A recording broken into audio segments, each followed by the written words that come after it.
Yeah. Well, are you ready to rock and roll? Let's do it. I said, are you ready to rock? That was my poor attempt at Steven Tyler. I am not. Ladies and gentlemen, you've gone and done it again. You have downloaded another edition of the Buckeye Leafcast with your hosts, Mr. Andrew T. Evans and the one and only incomparable, enigmatic, eclectic, not necessarily overly sarcastic, but at times he can be, and you just have to pay attention, as I do, because sometimes you just can't tell when he's being, and when he is, you gotta love him for it. I'm talking about the Intergalactic Buckeye Fan himself, Mr. Chris Stefanick. Oh, man, Andy. I am so ready for some Ohio State football. I'm like, I'm jonesing. It's been too long. Well, we've got a big one coming up here in less than 2 weeks, Chris. The third-ranked Ohio State Buckeyes taking on the second-ranked Clemson Tigers in the PlayStation Fiesta Bowl in the first round of the third annual college football playoff. And this is going to be the third ever meeting between the two schools, Chris. So let's get down to business. Buckeyes have a big challenge ahead of themselves if they want to win this football game and move on to the championship game against the winner of top-ranked Alabama and fourth-ranked Washington. So a few things that jump out to my mind that I think the Buckeyes need to do, but I want to get your thoughts first on, what are you looking forward to in this football game as far as Ohio State and the progress that they've made between the Michigan game and what we may or may not see against a very good second-ranked Clemson Tiger team. So just get it out there. What's on your mind first and foremost about this game? I know you got a lot, so I'm just going to shut up and I'm going to listen to you go, baby. Well, first of all, I'm really looking forward to seeing Clemson's passing attack, their offense, versus Ohio State's defense. We have basically NFL players all across the defensive secondary for Ohio State and NFL players at wideout for Clemson, as well as I think an NFL quarterback, in Deshaun Watson. So that's going to be real interesting to watch, fun to watch, and it's strength on strength. I mean, if we look at statistically, Ohio State's defense is elite, and I'd say Clemson's offense is elite as well statistically. So that's going to be really fun to see. You've got the immovable object versus the unstoppable force, right? One of these two things is gonna break, right? So it'll be interesting to see what happens there. So really looking forward to that. And I am I don't know that I would say looking forward to it, but I am interested to see how Ohio State's offense is going to do versus Clemson's pretty stout defense, right? So specifically, Ohio State has not been very good at protecting the quarterback, and unfortunately for the Buckeyes, Clemson has been actually really good at getting after the quarterback. They have. The strength of their team is their defensive line, or at least I should say the strength of their defense, rather. It's their defensive line. And the offensive line has been shaky, at least in a handful of games for Ohio State. So that's going to be real interesting to see. And, when Ohio State gets one-dimensional, it's not always the prettiest offensive football and not always the most effective offensive football. So that's what I'm really looking to see. How does that battle play out up front? Can the offensive line give JT at least a little bit of time so that he can keep Clemson's defense honest with the pass, opening things up for the running game? Because I think that's where, if Ohio State's going to have success on offense, they're probably going to have a pretty good game on the ground. I can't see them having a 30-40 point game without 200 plus yards on the ground rushing, right? So have to. So yeah, but if they're able to stack the box, their defense is just too good that I don't think that they'll be able to get it done. So they're going to have to find a way to protect JT. So that'll be an interesting thing. So those are the two things that jump out to me. If they can protect JT, the back seven of Clemson's defense has been vulnerable. They've given up points to several teams. Clemson gave them everything they wanted. They, even NC State, NC State basically had them beat. NC State beat themselves. It wasn't that Clemson beat them. They missed a chip shot field goal that they should have made. So, So we'll see. I mean, I won't say it's going to come down to can Ohio State protect JT, because maybe they can't protect him, and Ohio State's defense pitches a shutout and the Buckeyes win 2-0. I don't, who the hell knows what's going to happen in this game, no. But that's going to be a key, is what happens with the pass protection, right? I mean, I think that's definitely one that looks like a big advantage for Clemson.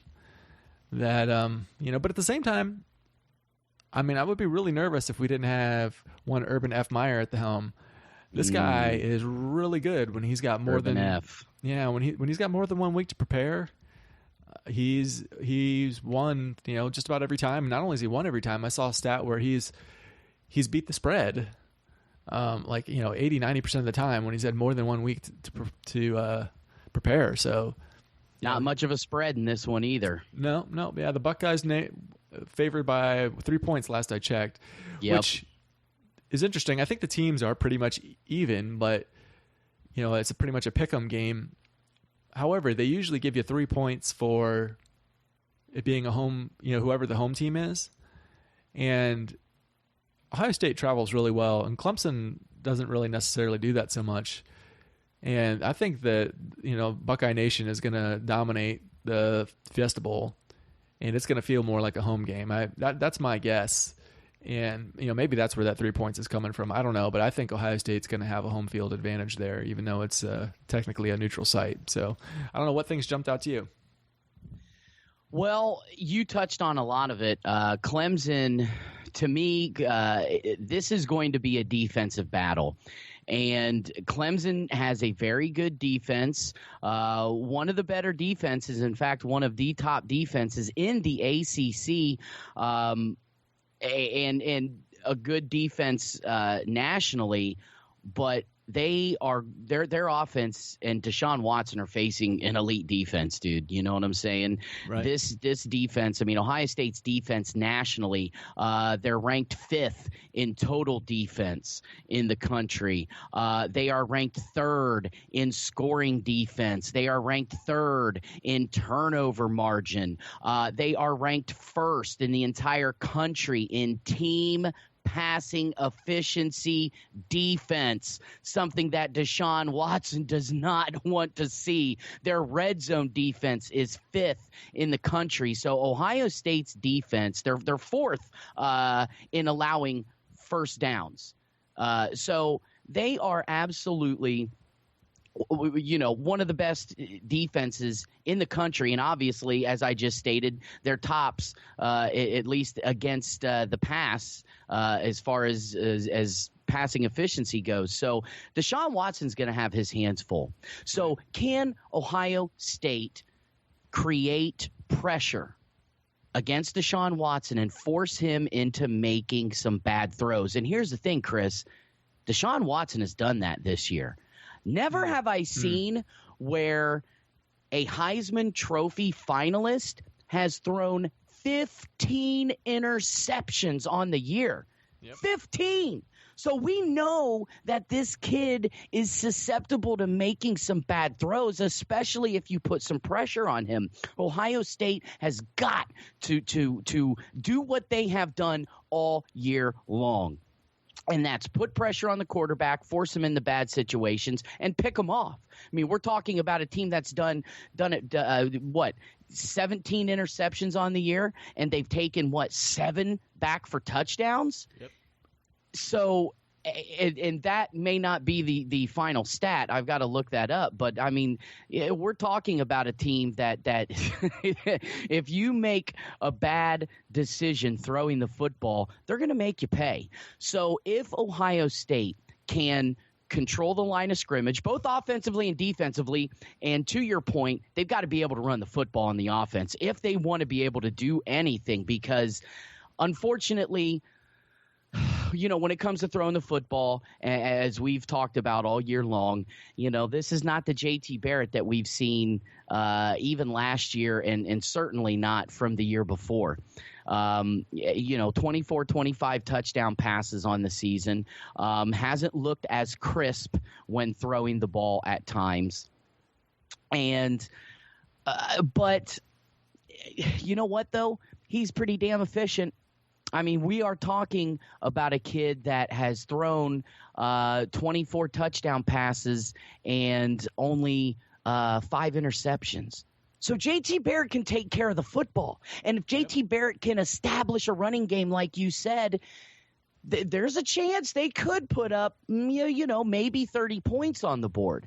But I am expecting a low-scoring defensive battle where Ohio State's defense is going to hopefully be able to contain Deshaun Watson and once again force him into making a couple of bad throws, at least pick him off once, if not twice, and set Ohio State's offense up with a short field.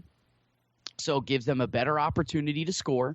And then on top of that, maybe return interception number 8 on the year for a touchdown, or maybe 9, or maybe 10, or 12, or 13. I mean, but they've got to be able to put Deshaun Watson into some compromising situations so they can capitalize off it. And if they're able to do that, if they want to say, hey, we are one of the best defenses in the country, then they're going to make Deshaun Watson look bad. And if they can do that, they're going to win the football game.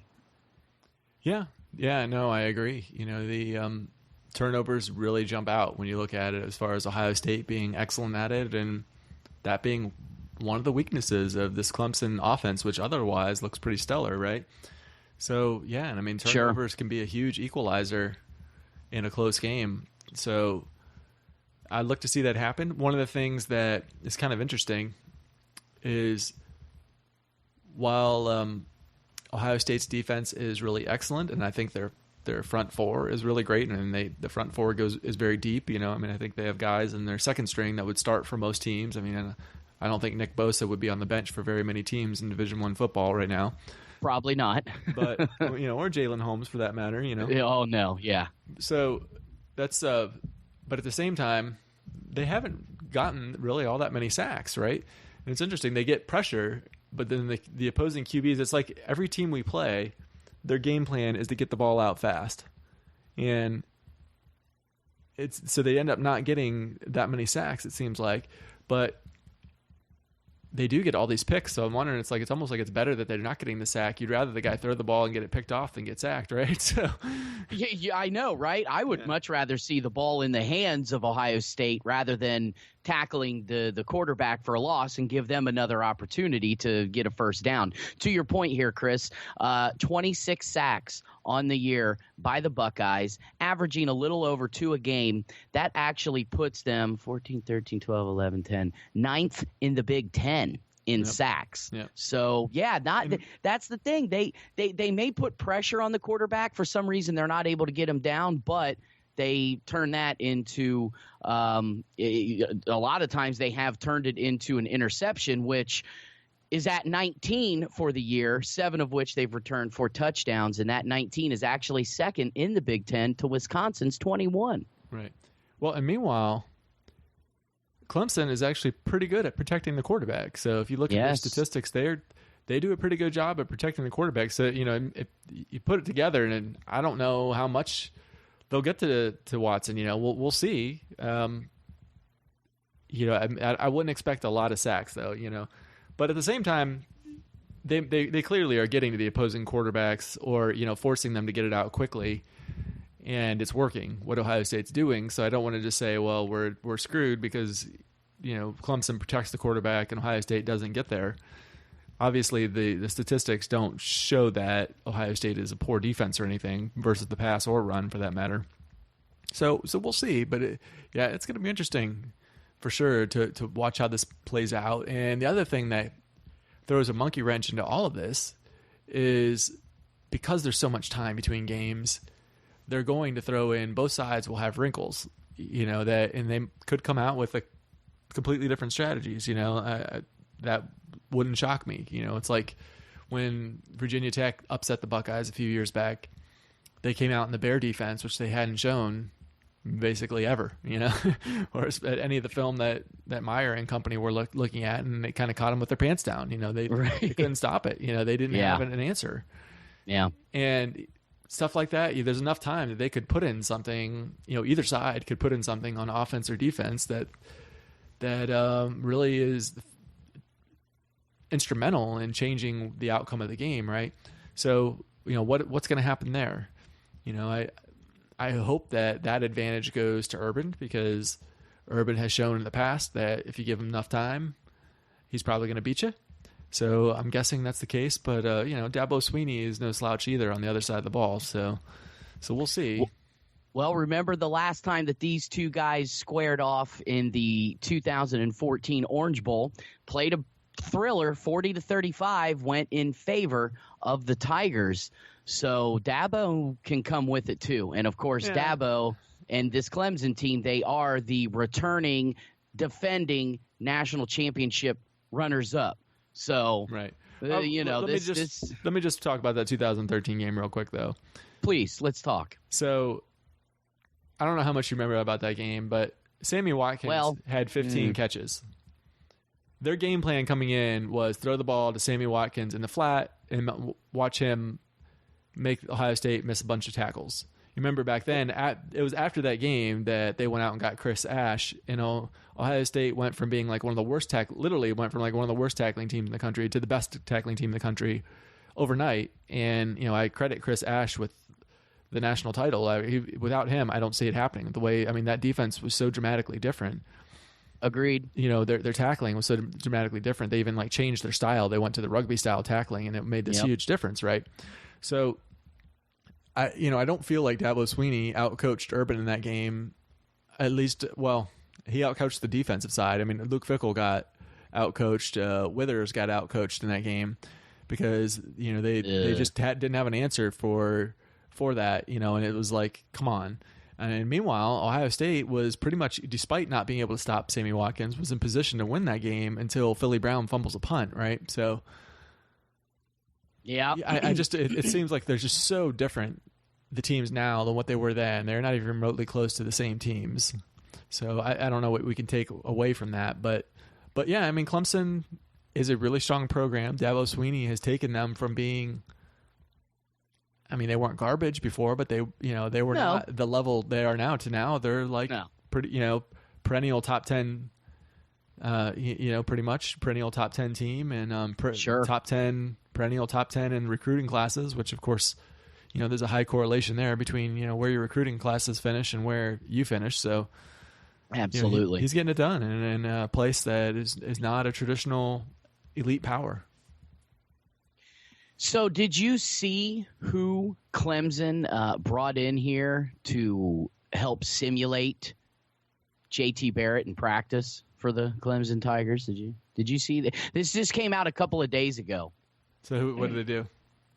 According to an article on TigerNet.com, the Clemson football team brought in former quarterback who won that Orange Bowl against Ohio State. Taj Boyd has been playing the part of JT Barrett here for the actually, he just did it in Friday's practice.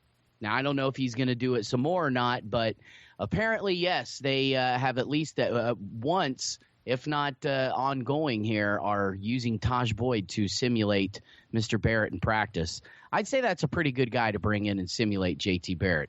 Yeah, no, that's a great advantage to have, to be able to do that. So that's interesting. Yeah, I guess so. He's being brought in as kind of like a coach, and is out there running the scout team for them. That's really interesting. Now, I had heard that Deshaun Watson is being simulated by a Buckeye scout team member. I'm drawing a blank now on what his name is. He's a true freshman quarterback. Dwayne Haskins? Dwayne Haskins, yeah, which I think Dwayne Haskins is a pretty good person to pick if you were looking for who could be a Deshaun Watson clone, right? At least the physical traits, the style of game, and the like. We have yet to see if he can perform at that level, at the collegiate level, right? But I mean, just based on his high school film, the style of player, and all of that, not too bad of a person to have running your scout team version of Deshaun Watson either. So, now let me tell you what, Dwayne Haskins is a big boy. He's bigger than Barrett. He's taller, and he's probably got about maybe 10 pounds on Barrett, I'd say. Yeah, he's a big kid. I think he's like 6'4", 6'5". I mean, doing a couple of interviews there, most especially on Media Day back in August. I mean, I was standing there with my video camera, and I mean, I'm like, I was standing pretty close to him, so I had to angle it up anyways, but I was really angling it up because I was, like, holy cow, this guy is tall. So but he's a guy that they're talking about, next year really competing with Joe Burrow if JT Barrett leaves early, which of course there's still tons of speculation, and he's not going to comment at this point until at least after his season is done as to whether or not he's going to leave. But nonetheless, yeah, Dwayne Haskins and Taj Boyd, very interesting guys that they're having simulate the other team's quarterbacks. But I'm excited. I think that Ohio State, this is they got a great chance to win. But once again, Chris, I really think that their defense is just going to have to play phenomenal out of their mind and set Ohio State up to win the ball game. And if Ohio State can run the ball effectively enough, and they got at least 3 guys who can do that, obviously in Barrett, Mike Weber, and Curtis Samuel, this could be a solid win for the Buckeyes. And they are 0-2, Chris, against the Tigers all time. So they need to get a little get back on this one.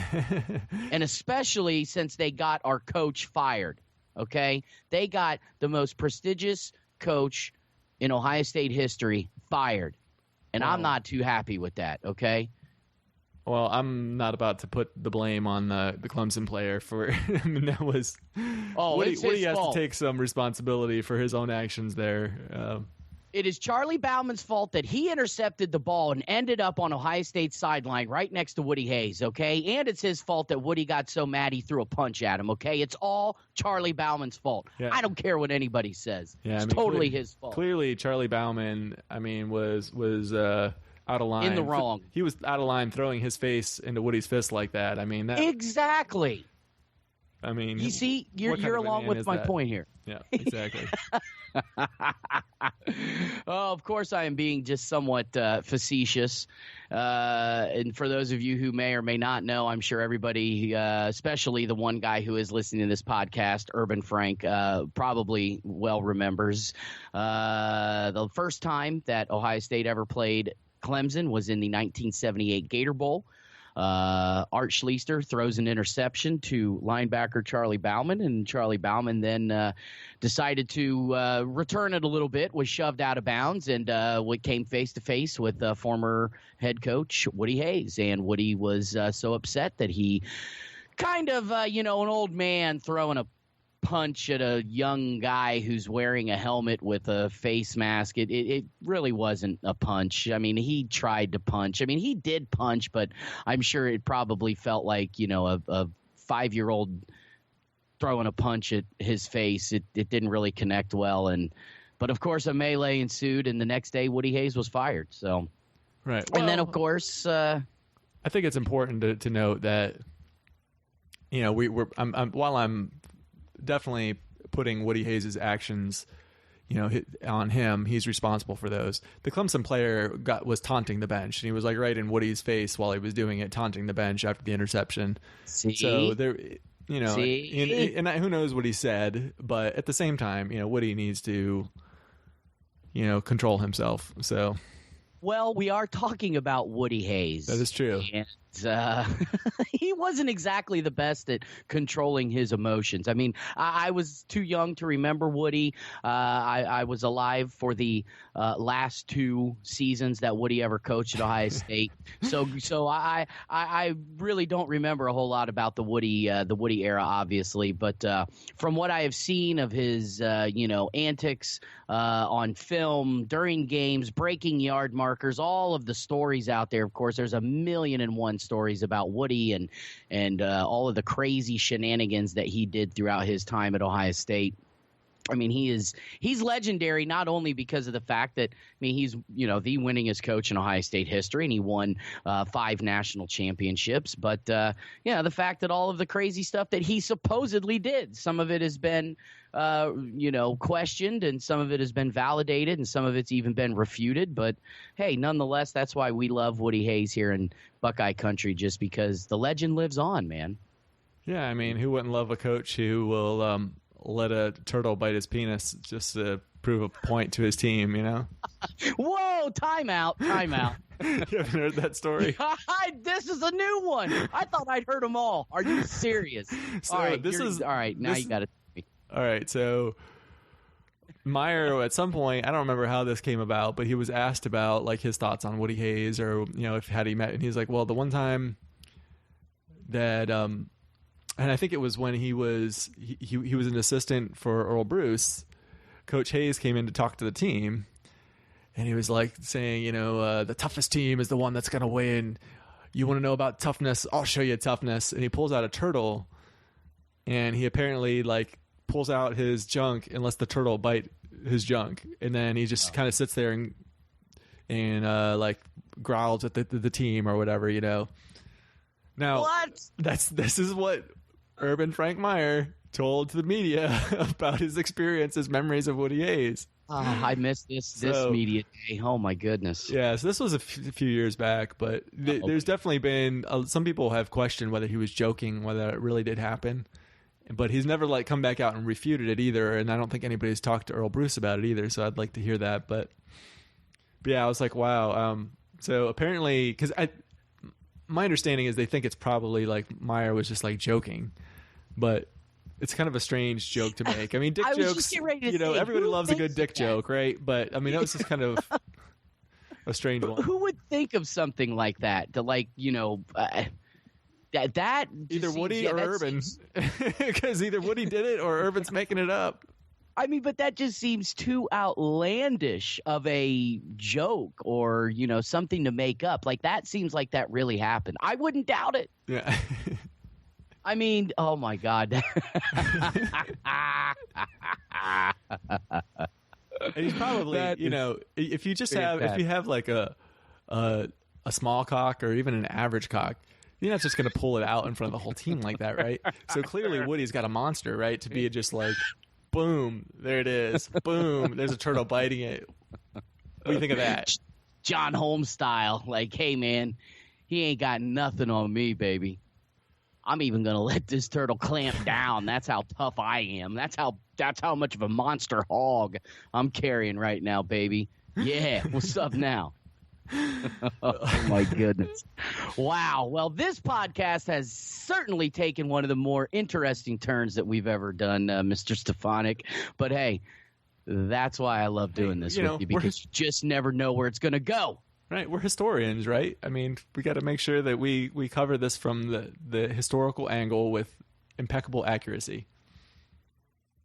Impeccable accuracy. And I, if anything, I can sit here and say that this accuracy has got to be impeccable. I mean, this is a true story. Everybody take what we have just said, what Mr. Chris Stefanick has just told you, and taken it as fact. It's verbatim, period, said and done. Yeah. This is going to live in the lore and the annals of Ohio State football history. Absolutely. I'm glad I was a part of it. Man, oh, man. Wow. So there you go, ladies and gentlemen. Mr. Stefanick, anything else we can think of here about this Clemson game coming up? Anything else? You know what? Actually, real quick, let me ask you, what's the deal with Torrance Gibson? Have you heard anything new? Is he leaving? Is he leaving and coming back? Is he leaving for good? Is he not leaving? Maybe you should tell some of the listeners out there the issue with Torrance Gibson going on if they haven't heard so already. Sure. So I spoke to my insiders this morning, and they basically nobody knows at this point whether he's coming or going. He did sign a letter of intent to play with a community college, Mississippi Coastal Community College, I believe it is. He signed like a letter. Mississippi Mud Valley State or something. Something, yeah. They're apparently a powerhouse junior college football program, and he signed a letter of intent with them. That's been verified. But what's interesting is that if he returns to Ohio State, that is not binding. It only means that if he were to leave Ohio State and go to a junior college, he would have to go to that school. So the thinking is, because meanwhile, after he did that, he's been telling everybody, no, I didn't sign it, you know. Right. But he clearly did. So I'm thinking my best guess is he's not sure whether he's coming back to Ohio State, and he went out as a backup plan, you know, was talking to this Mississippi community college and signed a letter of intent with them. And the mistake he made was he should have told them, look, keep this on the down low until I finalize my decision. But if I do leave Ohio State, it's going to be with you all. He didn't do that, and they were out tweeting all about it. Look at this, you know. Yeah, we're so thrilled we have Torrance Gibson. So, you know, we'll see, because I mean, clearly he didn't want that out because he wouldn't have lied about it then, and clearly it doesn't reflect well on him that he lied about it, and then it came out that he really did do that. But you know, I don't know. It's a sad situation. For those of you who aren't aware, he was not suspended by the football team. He was suspended by the school. Yeah. It's not really clear. It was a violation of school policy or conduct. Something. Yeah. So I mean, some of the rumors are it had something to do with a woman, and that basically there was no evidence. It was a kangaroo court where he was, you know, you're guilty until proven innocent, and he was not given a chance to prove himself innocent. And I've got to believe that's the case, that he probably is innocent, or else Urban wouldn't have defended him the way he has publicly, because Urban he did defend him pretty vehemently. Yeah, and Urban has been one to be a, you know, very, very strong proponent to you know, protecting women and, you know, not tolerating, like basically a zero tolerance policy. If you hit your girl, you push your girl, whatever, you're off the team. So that Urban stood behind him makes me think that it was probably a case of a girl. You know what these crazy women are like. I mean, if you've been following the Ezekiel Elliott saga, no comment. But at any rate, you know, and it's a shame. But you know, that's what we know at this point. It's not clear. That it makes me think that perhaps he's not going to be cleared to come back in January. And that's why he's looking at other, because he wanted to come back to Ohio State, but maybe they're for whatever reason maybe he didn't do what he was needed to do to be able to come back, or it's questionable, and so he's looking at other things he can do. So we'll see. I'd love to have him back. He was my favorite recruit rather in that class. The one I had the highest hopes for, and a guy that I still think could make a lot of noise. If in the spring game he looked like a freaking NFL receiver out there. I mean, the guy looks like AJ Green or something out there. But at this point, it's pretty dicey that he's ever gonna take a snap out in the horseshoe. At least outside of a spring game. Yeah, exactly. That is a darn shame. I mean, there's a guy that probably could have added something to this receiving core this year, without a doubt. Oh yeah, and he very well could have been Ohio State's number 2, number 3. I mean, Curtis Samuel led the team with 65 catches this year. Noah Brown was second on the team, dude, with 30 catches for 385 yards. I mean, here's a guy that they're talking about leaving for the NFL, and you've gotten him the ball 30 times. Yep. Oh my goodness. And he had 7 touchdowns. 4 of them were in one damn game. Yep. You know what I'm saying? Yeah. So very underutilized, and it would have been very interesting if Torrance Gibson had been out there on the field. He very well could have added something. Then again, if he was out there on the field, would it have mattered at all, given JT's performance this year? Would Torrance Gibson have really given that spark to the receiving core or not? I mean, it's tough to say, right? Coulda, woulda, shoulda. Well, so here's one thing I can tell you is that the passing woes that Ohio State has had this year, it's not all on JT. It's not all on Isaiah Prince or the offensive line. The wide receivers have quite often not gotten open. They've got to get some separation, right?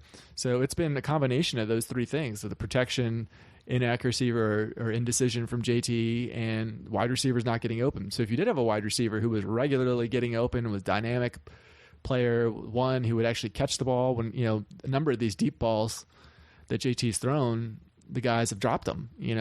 That's one of the things we've bemoaned Very all true. year was, they weren't really stretching the field, and they didn't really opposing defense didn't have to worry about defending anything beyond like 10, 15 yards out, which makes it a lot easier for them, right?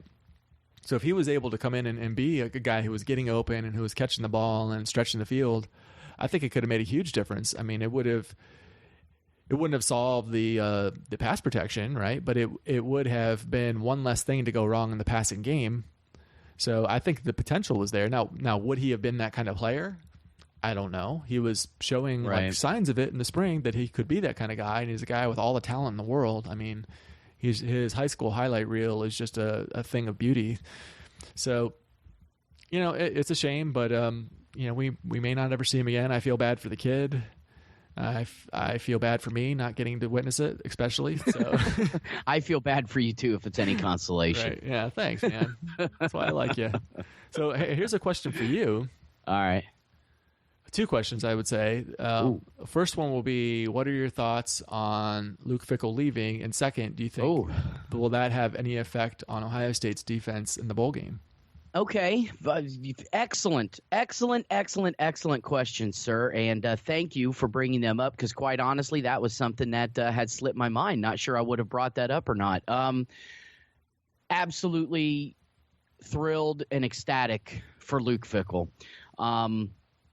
Given that he had 1 year of head coaching experience, we all remember in 2011, didn't fare so well, went 6-7, pulled a classic John Cooper by losing to Michigan and the bowl game. Not necessarily his fault, but those were tough circumstances to come into if you're Luke Fickell, right?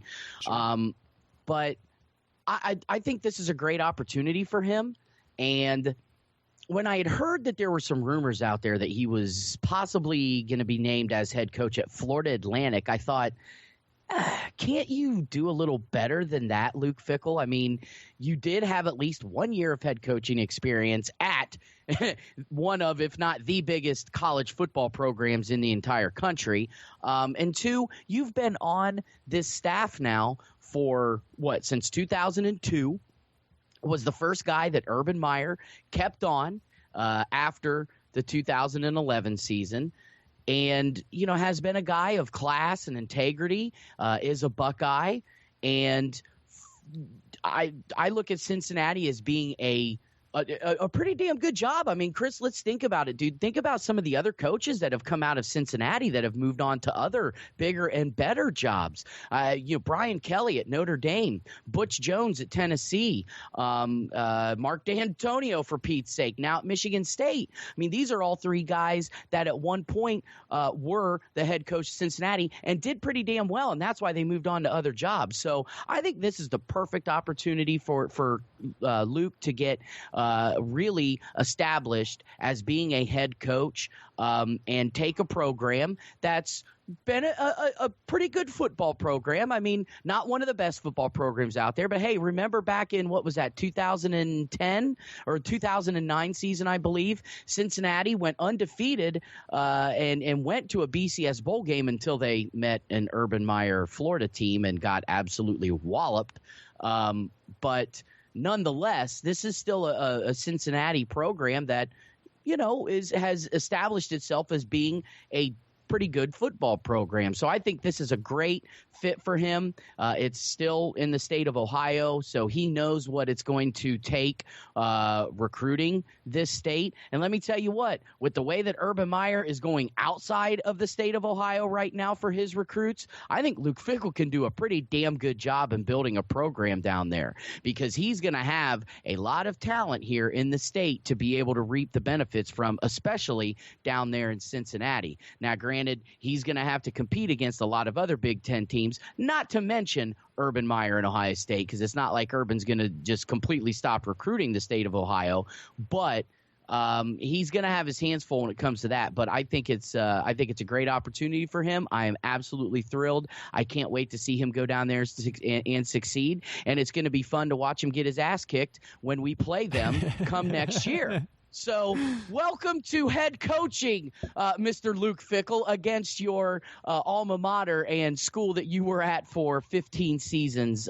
But no, nonetheless, I'm happy for him. I'm thrilled. Do I think this is going to have an effect on the team playing in the Fiesta Bowl? No, I really don't. I think the way that these guys are, the players on the team, I think that they honestly do approach each and every game almost like they are professionals. I mean, I have heard them talk a number of times, as I'm sure you've seen quotes and heard interviews and stuff like that they talk about, being professional and you got to stay professional. And I've never heard college kids talk like that, but that's the way that they approach each and every game, it seems like, is that they're pros. I mean, they talk about they're basically pros in college, football uniforms. And so I don't think that this is going to have an effect on them. I don't. I think they're going to approach it. I think they're probably happy for Fickell. I think they are.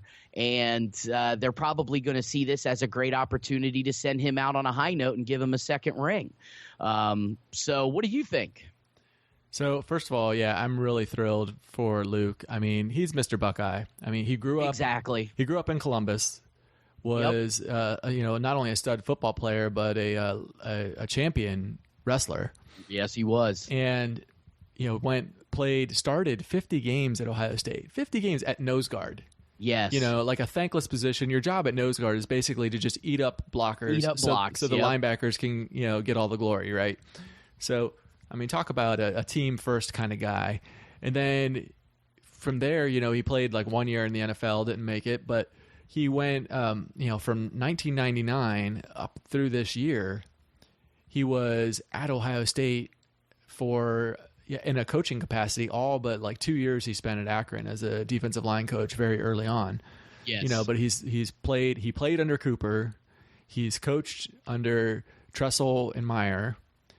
And, has just been at Ohio State since basically 1993 and before that as a high school player in Columbus and all of that. So, I mean, he's been, character, integrity, just bled scarlet and gray.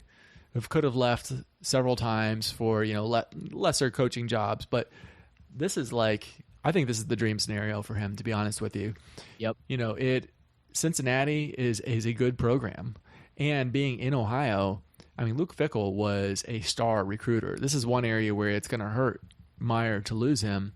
I mean, maybe he'll get somebody that's just as good. I don't know, but Fick was amazing. Fick was Tressel's lead recruiter.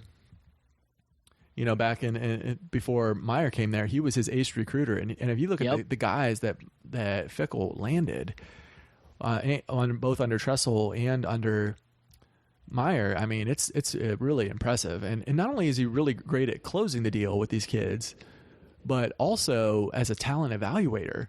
So there's been several cases where a guy was not really like a high 5-star kid or even a 4-star kid, and Fickell made the case and brought him in. So I'll give you some examples of that. So Darren Lee was a 3-star kid. Yep. Meyer wasn't going to offer Darren Lee, but Luke Fickell said, we got to offer this kid. We have to get him. Malik Harrison. Myers came out and said Fickell was the one who said we have to offer this kid. Another guy, Malik Hooker. I don't know where I'm getting Malik Harrison. No, I think it was Malik Harrison too from Walnut Ridge High School here in Columbus. Oh, did he do that? Or was it? I was thinking Malik Hooker is what I actually meant to say. So maybe it was Hooker too, but I think you were right on with Harrison. I don't know. We might have to look that up, anyways. But yeah, and he brought in Pat Elfline. And here's my phone going off. Hold on a minute. Let me just kill that. But yeah, he brought in that year when he was interim head coach. He brought in Pat Elfline and Josh Perry, and and these were guys that were not highly recruited. I think they were both 3-star kids who have been captains and playing drafted in the NFL. I'm sure both of them are going to be, Perry already was drafted. I'm sure Elfline will be drafted. He just got the freaking Remington Award, for best center. But yeah, I mean, he's an ace recruiter, and Ohio, the state of Ohio, has tons of great talent. He's got a great relationship with the high school coaches. And I think this is going to help Ohio State actually, because Ohio State doesn't compete head to head with Cincinnati for recruits in Ohio. Cincinnati's going after that next tier down, the kids that don't get an Ohio State offer, and they're trying to get them. Sure. And they're going along. Still talented kids. Still really great kids, but these are kids that otherwise would go to like a Michigan State, or an Iowa or an Indiana or something like that. Yeah. He's going to win a lot of those battles now, more than the previous guys were winning. And instead of that, Ohio State having to face off against that talent within the Big Ten, it's going to be once a blue moon when they play Cincinnati. But so, I mean, I think overall that's going to actually help Ohio State. And he's just in a great position with it's a job where you can win. There's a blueprint for it. Plenty of other coaches have gone there and been successful. Tons of recruiting talent in the area that he's already got established connections with. Basically, if he can't be successful there as a head coach, he's just not a good head coach. So, I'm to put it bluntly. Yeah. So seriously, yeah. So I think he's set up there, and I'm glad for in a couple ways. One is, he deserves it, and I want to see him be successful. And it's he's done everything for Ohio State, so it's great to see him be given this opportunity. But also, for selfishly, Urban Meyer is not going to live forever. And, he could stroke out. He's not? I thought he found the secret fountain of youth. I thought he was right indestructible. Right. And then he also could stroke out at any time. Yeah, so and the Board of Governors, for whatever reason, seems to really like hiring somebody who has ties to the university.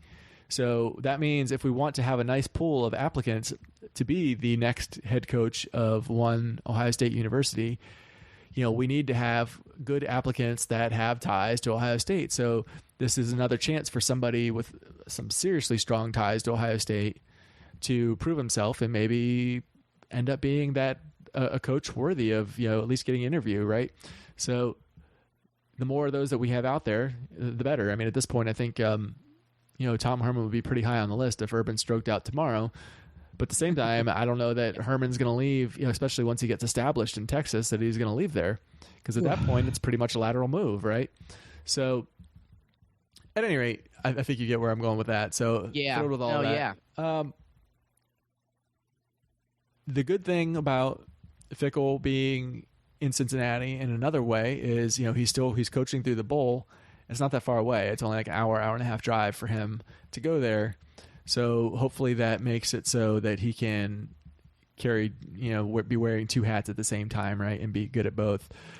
Tom Herman still seemed to do pretty good in the playoffs a couple years ago as an offensive coordinator. So hopefully Fickell can follow that example and get it done. I think he can. I think Urban would step in and say something he did. And plus, just Fickell being like such a diehard, bleeding scarlet and gray kind of guy, he's going to want Ohio State to win this, as much as anyone, right? Absolutely. And also from like a self-interest standpoint, him having another ring on his finger when he goes to Cincinnati is going to be helpful for him. And, getting his kids to follow him and trying to recruit kids sitting in living rooms and trying to win over mom and dad, as many of those national title rings you can have on your hand, the better. So, I think that, I don't think it'll be a problem. Absolutely. Now, I do want to point something out here, Chris. Erroneously, I said that we play Cincinnati next season. That is false. We will play Cincinnati in 2019. So I'm assuming Fickell's going to be there in 3 years. Yeah, unless he has a meteoric rise like Tom Herman, which was probably, that's kind of an outlier. You don't expect that to happen. Let me tell you what, 2019 second game of the season on September 7th right now is the date.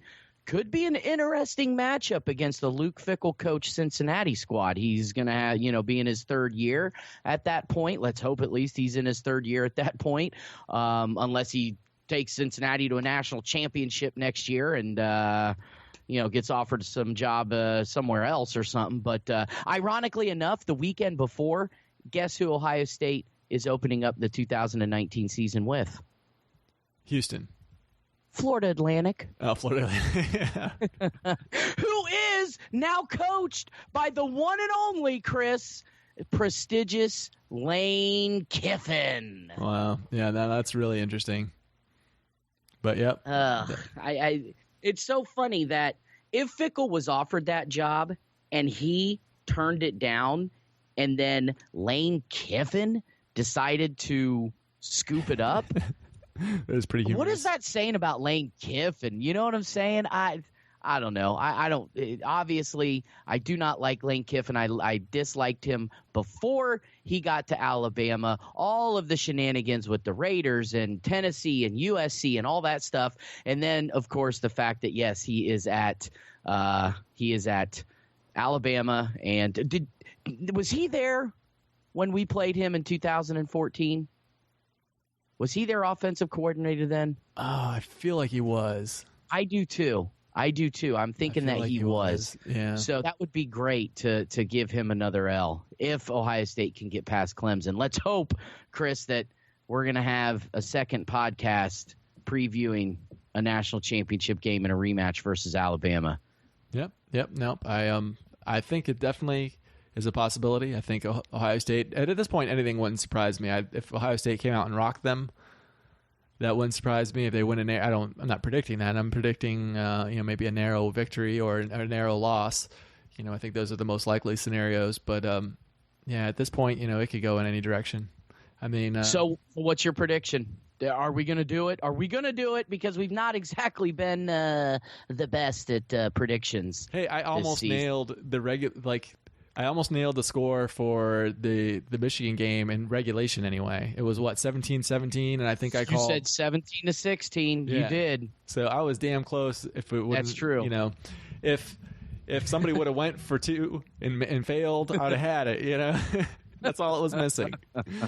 So... so I'll give mine if you want to give yours. All right, do it. Like I said, low-scoring defensive battle. I think Ohio State puts some pressure on Deshaun Watson. I think they do at least pick him off. I'm going to say at least once. I don't think they'll get any defensive touchdowns, at least not an interception return for 6. But I do think that both teams' offenses are going to commit some mistakes. Both teams' defenses come to play. It's low scoring. But the Buckeyes ultimately, with the play of J.T. Barrett and a one Urban Frank Meyer and his experience, not saying that Dabo doesn't have as much, because obviously he does, but I think that this team is focused, ready. They get their revenge against Clemson. They finally get a win against the Clemson Tigers, and they put their mark at 1-2. Final score, Ohio State 26, Clemson 21. 26-21.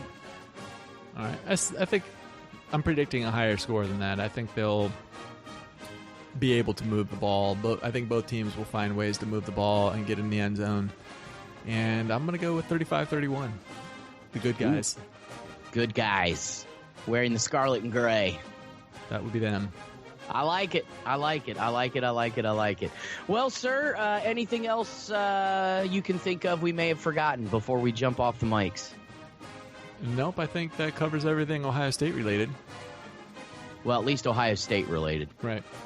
Sure, we could go on and on about an orange-skinned, floppy-haired guy that was just nominated as our president. We've got a lot going on in that realm of the world. We've got Aleppo. We've got all sorts of good stuff to talk about. But considering this is a Buckeye Leafcast, I guess we'll keep it to football for now. Sure. But is that not something maybe someone could hit you up about and talk about outside of the Buckeye Leafcast? Absolutely. So I also have a podcast called Choice Conversations that I run weekly. It's a personal development podcast where you can come to listen to improve all areas of your life. So I talk about health, be it physical, mental, emotional, talk about financial success, improving those areas, relationships, parenting, all that kind of stuff. So I'd love to have you as a listener. Go to choiceconversations.com and check it out. Fantastic. Hit them up. Choice Conversations on Twitter at Choice Convo. Whole bunch of different ways you can get a hold of the Intergalactic Buckeye Fan and have a choice conversation about whatever you want. So this episode of the Buckeye Leafcast not only brought to you by Choice Conversations, it's also brought to you by Christie's Cleaning Services, LLC. It's not clean until it's Christy Clean. Visit her Facebook page at Christie's Cleaning Services, LLC. It's also brought to you by Columbus Wired, for your premier source for sports in all of Central Ohio, including the entire state. Check us out at Columbus Wired, or you can go straight there by visiting columbuswired.net. And Chris, I hate to end this on a somewhat of a sad note, but I do want to dedicate this edition of the show to Dave Weissman, the owner, editor, proprietor of Columbus Wired, who unfortunately passed away a couple of weekends ago. He succumbed to his battle with cancer, so from here on out, though, we're still going to carry on the tradition of Columbus Wired in his name, but I didn't, I felt like it wasn't right unless I at least mentioned his name, and want to thank him posthumously for all of the or posthumously, however you want to pronounce it, for all of the opportunities that he gave me in writing for his website, being able to attend Ohio State football games and media days, as well as other sporting events like the Memorial Tournament and Ohio Machine, which is Ohio's Major League Lacrosse team, as well as, Ohio State basketball coming up here soon. I'm going to be doing some Columbus Blue Jackets. I'm very excited for that. I know the season's already started, but I'm still kind of concentrating on getting through the Ohio State football season here. So if it weren't for him and giving me this opportunity, wouldn't be able to do a lot of the cool things that I have done and really get a foot in the door and start my journey as a journalist. So thank you, Dave, for everything that you provided to me and gave to me, and hopefully I can be an nth of the man that you were and the journalist and person that you were, and hopefully we can carry on Columbus Wired in his name, Chris, and keep it growing and keep it as successful as ever. So, Dave, thank you, sir. This one's for you. Beautiful. Having said that, sir, let's leave them like we always do. OH. I-O. Go Bucks.